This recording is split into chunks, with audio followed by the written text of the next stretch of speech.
제주 실종 허위 종결 파문. 경찰관 한 명의 개인 일탈로 치부하기에는 무리가 있다라는 얘기도 나와요.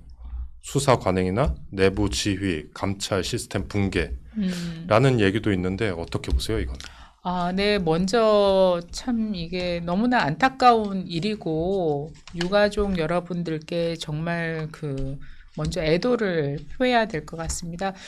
제주에서 이렇게 이 짧은 기간에 여러 가지 실종 사건들이 네. 연이어 나타나고 또 이렇게 안타깝게 희생되신 분들, 유명을 달리하신 분들이 이렇게 속속 나오고 있어서 참 이게 모든 것을 다 떠나가지고 정말로 안타깝고 또 어떤 측면에서는 우리가 공직에 있는 사람으로서 그냥 죄송하다는 생각이 들고 그리고 그 유가족들의 피 맺힌 절규를 생각하면은 너무나 가슴이 아픕니다. 예.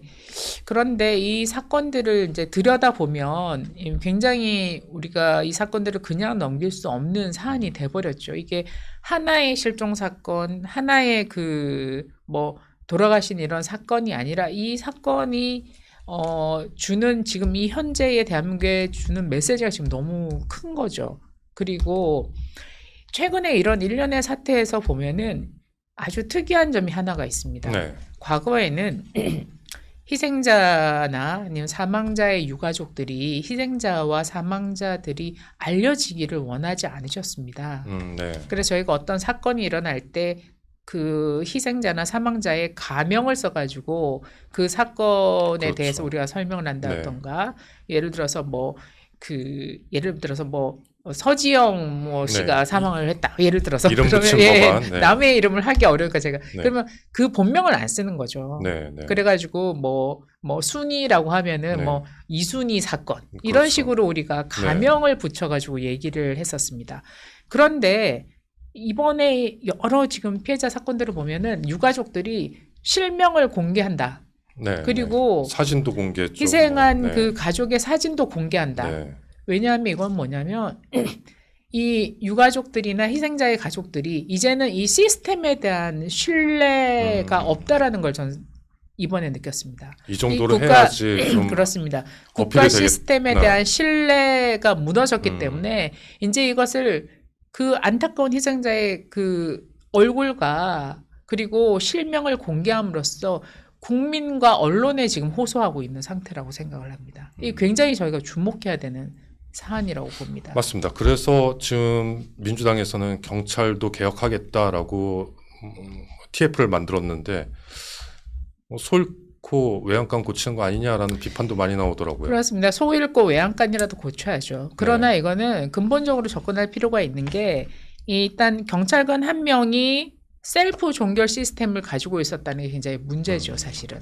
그것도 문제였고 그리고 또 지금 경찰을 저희가 폄하할 그런 생각은 없습니다만은 일단 지금 경찰이 가지고 있는 수사 능력은 어느 정도인지 저희는 확인하기는 어렵지만 법률 지식이라든지 그다음에 이런 수사 과정의 여러 가지 그 프로세스라든지 보면은 굉장히 미비한 것들이 많이 나타나고 있죠. 이번에도 아마 제가 언론을 통해서 봤는데 긴급 체포를 시도를 했는데 이게 체포 적부심 인용으로 사실은 석방이 돼버렸죠. 네네네. 이번 사건도. 그 뭐냐면은 이제 시간이 있는 경우, 그다음에 체포영장 발부받을 시간적 여유가 없을 경우에만 긴급 체포를 하는데 그냥 여론에 밀려서 부랴부랴 긴급 체포를 하려다 보니 이게 영장이 인용이 돼가지고 석방이 돼버린 겁니다. 그렇죠. 그러니까 이러한 일련의 과정들을 보면은 이 수사권이 완전히 경찰에 이양되기에는 지금 경찰이 준비가 되어 있지 않다는 것이 여러 가지 정황들로 인해서 드러나고 있는 거죠. 그러니까 그러면 10월에 중수청, 공소청 그렇습니다. 출범하면 더 심각해질 수 있다. 더 심각해질 수 있다는 것을 네. 보여주고 있는 거죠.